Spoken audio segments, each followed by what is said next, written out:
பிரபல மலையாள பட நடிகர்களின் வீடுகளில் அதிரடியாக நடந்த திடீர் சோதனை.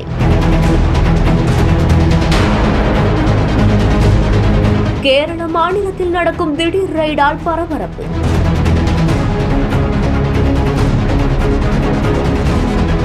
பிரபல மலையாள நடிகர்களான துல்கர் சல்மான், பிருத்திவிராஜ் ஆகியோருக்கு கேரள மாநிலத்தில் இருக்கக்கூடிய கொச்சியில சொகுசு வீடுகள் இருக்கு. இந்த நிலையில தான் கொச்சியில இருக்கக்கூடிய 2 பேருடைய வீடுகள்லயுமே திடீர்னு சுங்கத்துறை அதிகாரிகள் சோதனையும் செஞ்சிருக்காங்க. பூட்டான்ல இருக்கக்கூடிய உயர் ரக வாகனங்களை குறைந்த விலையில ஏலத்துக்கு வாங்கி அதை ஹிமாச்சல பிரதேசத்துக்கு கொண்டு வந்து சிலர் அதிக விலைக்கு விற்பனையும் செஞ்சிருக்காங்களாமா. இது எல்லாமே நடிகர்களை குறிவச்சு இந்த விற்பனை நடந்திருக்கிறதாகவும் கூறப்படுது. இது மத்திய அரசுக்கு பண இழப்பை ஏற்படுத்தினதாகவும் சொல்லப்படுது. இது தொடர்பாக மத்திய சுங்கத்துறை அதிகாரிகள் விசாரணையும் செஞ்சிருக்காங்க. அதோடைய ஒரு பகுதியாதான் நடிகர்களான துல்கர் சல்மான், பிருத்திவிராஜ் ஆகியோருடைய வீடுகள் உட்பட கேரளாவில் இருக்கக்கூடிய 30 இடங்கள்ல சுங்கத்துறை அதிகாரிகள் சோதனையும் செஞ்சிருக்காங்க.